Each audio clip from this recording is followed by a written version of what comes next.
नमस्कार दोस्तों, स्वागत आप सभी का मेरे यूट्यूब चैनल टेक्निकल कॉल में। इस वीडियो में हम पढ़ेंगे पटवारी भर्ती कंप्यूटर परीक्षा पार्ट सेकंड के अंदर हम पढ़ेंगे computer file system, input output, RAM and ROM के बारे में। तो चलिए स्टार्ट करते हैं। Part second, file system, input output and memory. जैसे मेमोरी में प्राइमरी एंड सेकेंडरी मेमोरी। तो सबसे पहले आता है फाइल सिस्टम। फाइल सिस्टम सूचनाओं के समूह और उनके नामों का प्रबंधन करने के लिए उपयोग किए जाने वाले संरचना और तर्क नियमों को फाइल सिस्टम कहा जाता है। जैसे कि हम अपने कंप्यूटर या फ़ोन में वर्क करते हैं तो इसका जो स्टोरेज लोकेशन होता है उसको हम एज ए फाइल सिस्टम भी कह सकते हैं, क्योंकि हमारी इसमें फोल्डर एंड सब फोल्डर काफ़ी सारी चीज़ें होती हैं जो एक सिस्टमेटिक तरीके से अपने मोबाइल या लैपटॉप या डेस्कटॉप में संचित होती है। जैसे कि इसमें साफ साफ लिखा है, सूचनाओं के समूह और उनके नामों को प्रबंधन करने के लिए कि भी हमारे पास कोई भी फाइल है या कोई भी ऐसा रॉ मटेरियल जो अपने सिस्टम में हम लैपटॉप या जो भी हमारे फ़ोन यूज़ करते हैं उसमें हम स्टोर करते हैं, तो हम देखते होंगे कि भी हम पर्टिकुलर लोकेशन पे हमको जाना पड़ता है one by one. File system का आर्किटेक्चर। दोस्तों, फाइल सिस्टम का आर्किटेक्चर जैसे कि भी इसका टाइप क्या है, जैसे logical file system, virtual file system and physical file system. Logical file system, इस फाइल सिस्टम यूज़र एप्लीकेशन से संबंधित है। जैसे किसी एप्लीकेशन में काम या प्रोग्राम में फ़ाइल को ओपन करके पढ़ना और बंद करना, इसे एपीआई भी कहते हैं। जैसे हम अपने कोई भी फाइल को ओपन करते हैं, उसको पढ़ते हैं या उसमें वर्किंग करते हैं, फिर उसको क्लोज़ कर देते हैं, उसको हम लॉजिकल फाइल कहते हैं। जैसे ये एपीआई का फुल फॉर्म है एप्लीकेशन प्रोग्राम इंटरफेस, जैसे फाइल एक्सेस करना, डायरेक्टरी ईटीसी। दूसरा आता है वर्चुअल फाइल सिस्टम। यह ज़रूरी नहीं है कि हर फाइल में वर्चुअली हो। इस लेयर का यूज़ हम वर्चुअल फाइल को प्रबंधित करने के लिए करते हैं। जैसे हम इंटरनेट पर वर्क करते हैं, कोई वर्चुअल फाइल वगैरह पढ़ते हैं और उसको या तो हम स्टोर करते हैं, नहीं तो अगर स्टोर नहीं करते हैं तो हम उसको वर्चुअली यूज़ करते हैं। तो उसमें ये ज़रूरी नहीं होता कि हर फाइल ही वर्चुअल तरीके से यूज़ की जाए। उसके बाद आता है हमारा फिजिकल फाइल सिस्टम। यह स्टोरेज डिवाइस जैसे डिस्क से संबंधित है। फिजिकल फाइल सिस्टम से हमारा मतलब हो गया जो हमारी हार्ड डिस्क या पेन ड्राइव। ये बफरिंग और मेमोरी मैनेजमेंट को हैंडल करता है। जैसे हमने कोई फाइल डाउनलोड की और उसको एक पर्टिकुलर लोकेशन पे हमने उसको सेव कर दिया कि हमारे ये फिजिकली हमारा सेव हो गया है। और स्टोरेज के द्वारा विभिन्न स्थानों में ब्लॉक और भौतिक स्थान के लिए जिम्मेदार है। ब्लॉक और भौतिक का मतलब हुआ हमारे हम जो फोल्डर बनाते हैं, या हमने एक फ़ोल्डर बनाया, उसके अंदर सब फोल्डर बना, फिर उसके अंदर फिजिकली हमने फाइल को सेव कर दिया। जैसे कि फाइल सिस्टम स्टोरेज के साथ स्टोरेज डिवाइस को चलाने में चैनल के साथ काम करता है। इसका ये मतलब हुआ कि हमारे सिस्टम में या लैपटॉप में जो भी हमारी हार्ड डिस्क लगी रहती है वो एक तरीके से चैनल के थ्रू काम करती है। कि हम अगर यूएसबी टच कराते हैं या हमारी हार्ड डिस्क टच होती है तो हम डिवाइस मैनेजर में जाके फिजिकली उसको देख सकते हैं कि इस लोकेशन पे हमारी ये यूएसबी ड्राइव या हार्ड डिस्क टच है सिस्टम के अंदर। फाइल सिस्टम के प्रकार। दोस्तों, फाइल सिस्टम के 3 प्रकार हैं। जैसे इसमें लिखा हुआ है fat file, fat 32 and NTFS. Fat file allocation table, यह एक बहुत पुराना और सरल फाइल सिस्टम है जो कि माइक्रोसॉफ्ट विंडोज़ द्वारा बनाया गया है। दोस्तों, हम देखते हैं जब भी हम सिस्टम को फॉर्मेट या बूट करते हैं तो हमारे सामने फैट एनटीएफएस कुछ तरीके के फॉर्मेट आते हैं, तो ये उसी तरीके का है।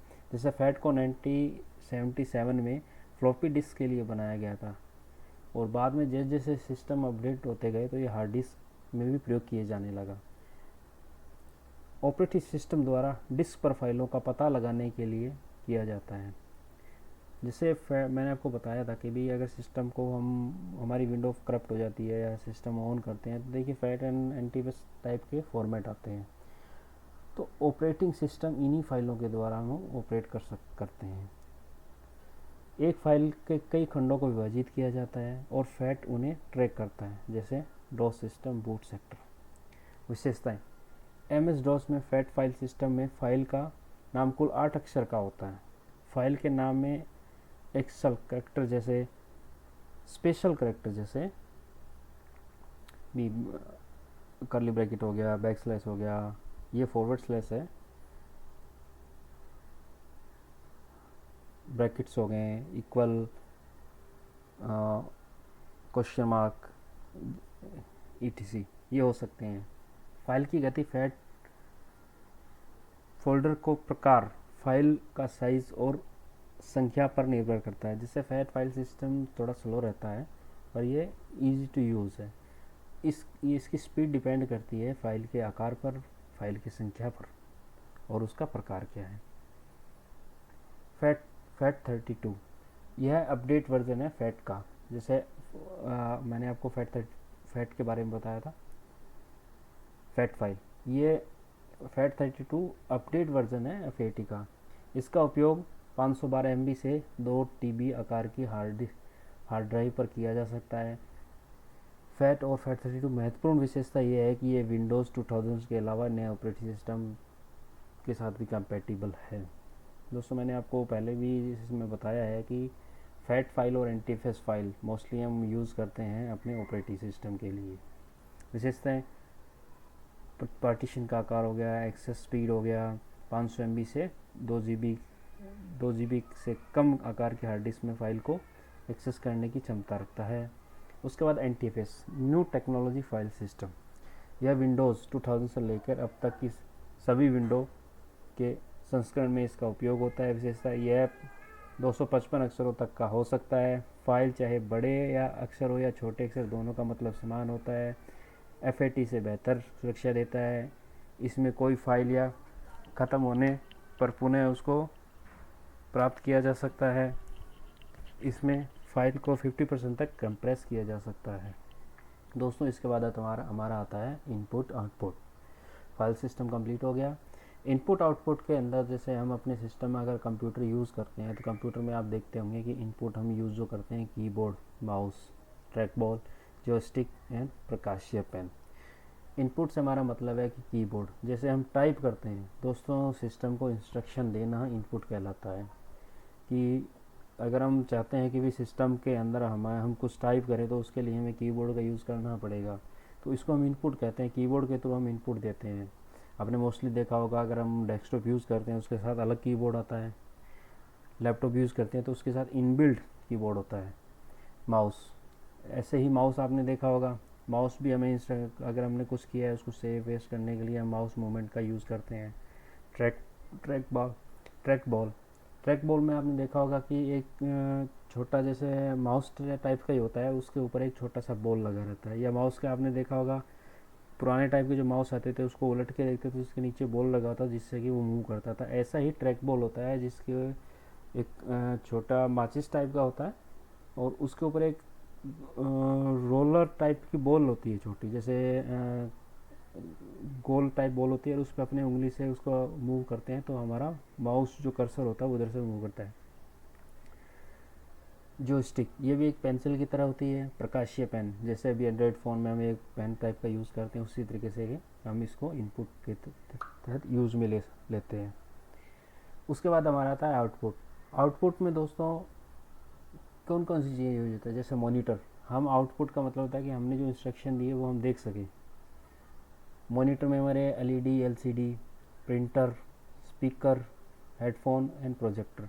मॉनिटर से मतलब ये हुआ कि जो हमने आउटपुट दिया, अभी जैसे हम वीडियो देखते हैं या सिस्टम पे कुछ भी हमें शो हो रहा है, जैसे टीवी भी ले लो तो हमें आउटपुट शो हो रहा है वो। प्रिंटर, हमने प्रिंटर दिया और प्रिंटर ने क्या किया, प्रिंट दिया और प्रिंटर ने क्या किया, हमें हार्ड कॉपी प्रिंट करके दे दी कि हमें ये आउटपुट मिला। स्पीकर, सिस्टम में आवाज़ आती है और हम उसको सुनते हैं। हेडफोन सेम इसी तरीके से ही है। प्रोजेक्टर, ये भी हमने कुछ भी हमें प्रोजेक्ट चलाना है और डिस्प्ले कहीं हमारी शो नहीं है। मल्टी फंक्शन डिवाइस, जो इनपुट आउटपुट दोनों तरह के काम करते हैं, जैसे मल्टी प्रिंटर होते हैं, जैसे स्कैनर होता है। कई प्रिंटर ऐसे होते हैं जिनमें स्कैन लगा होता है, हम कॉपी रखते हैं, उसको इनपुट भी देते हैं, फिर हम उससे आउटपुट भी लेते हैं। फैक्स मशीन में वन साइड इनपुट दिया जाता है, अदर साइड आउटपुट आता है। मोडम, ये डाटा को रिसीव करता है और आगे ट्रांसफ़र करता है। एटीएम मशीन, पैसा डाला भी जाता है और पैसा निकाल भी लेते हैं। उसके बाद आता है हमारा कंप्यूटर मेमोरी। कंप्यूटर मेमोरी को दोस्तों एक याददाश्त भी कहा जा सकता है कि ये कंप्यूटर की याददाश्त है। जैसे इंसान के पास दिमाग होता है उसी तरह कंप्यूटर के पास मेमोरी होती है, जो उसके CPU का अभिन्न है। कंप्यूटर में प्राइमरी और सेकेंडरी मेमोरी में वर्गीकृत किया गया है, मतलब बांटा गया है, प्राइमरी मेमोरी और सेकेंडरी मेमोरी। हम पढ़ते हैं बिट अथवा बाइट। मेमोरी में स्टोर किया गया डाटा 0 तथा 1 की फॉर्म में ही सेव होता है। इसे बाइनरी डिजिट भी कहा जाता है और सिस्टम हमारा मशीनी लैंग्वेज में काम करता है। जैसे 8 बिट का मतलब हुआ 8 बिट्स, BITS, बिट्स का मतलब हुआ 1 बाइट। 1024 बाइट्स का मतलब हुआ 1 किलोबाइट यानी KB। 1024 किलोबाइट का मतलब हुआ 1 मेगाबाइट MB। 1024 मेगाबाइट का मतलब हुआ 1 गीगाबाइट यानी GB, 1 GB। 1024 गीगाबिट का मतलब हुआ 1 टेराबाइट यानी TB, 1 TB। मेमोरी के प्रकार, जैसे इसमें मैंने एक डायग्राम बनाया हुआ है, रैम एंड रोम। रैम के अंदर फिर SRAM और DRAM है, और रोम के अंदर है PROM, EROM, EEPROM। तो दोस्तों हम पढ़ते हैं रैम के बारे में।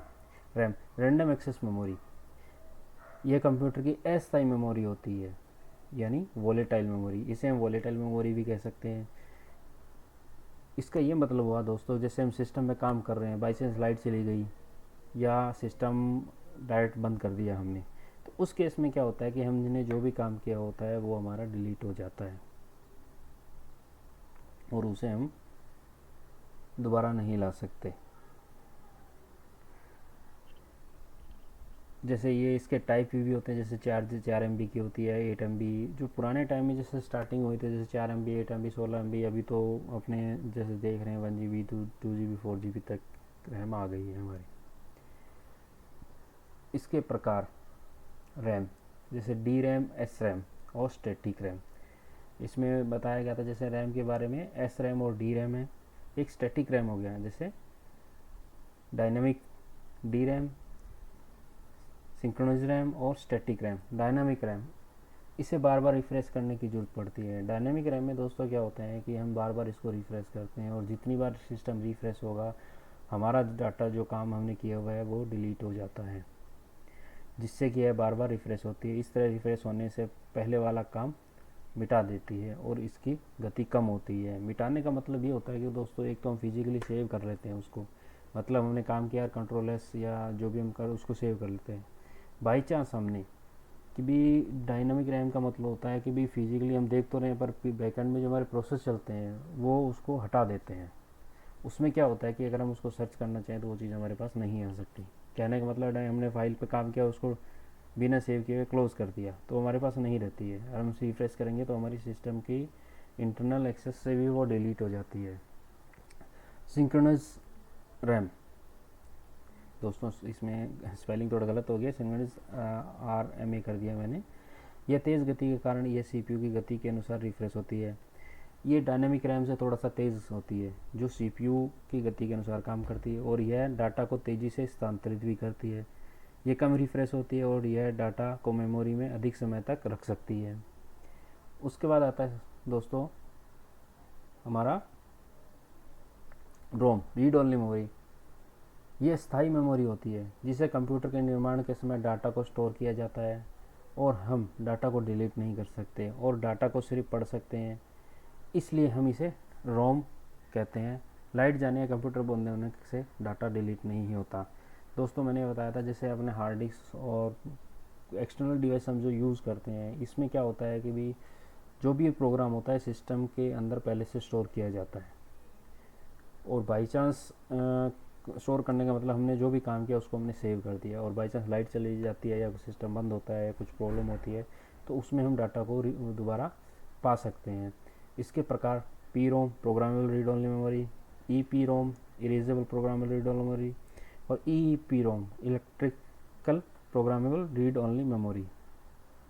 PROM, इसमें बार बार डाटा संग्रहित होने के बाद मिटाया नहीं जा सकता और न ही परिवर्तित किया जा सकता है। PROM में क्या होता है दोस्तों कि इसमें एक बार डाटा अगर हमने संग्रहित कर दिया है तो वो बाद में मिटाया नहीं जा सकता और न ही उसमें कोई परिवर्तन किया जा सकता है।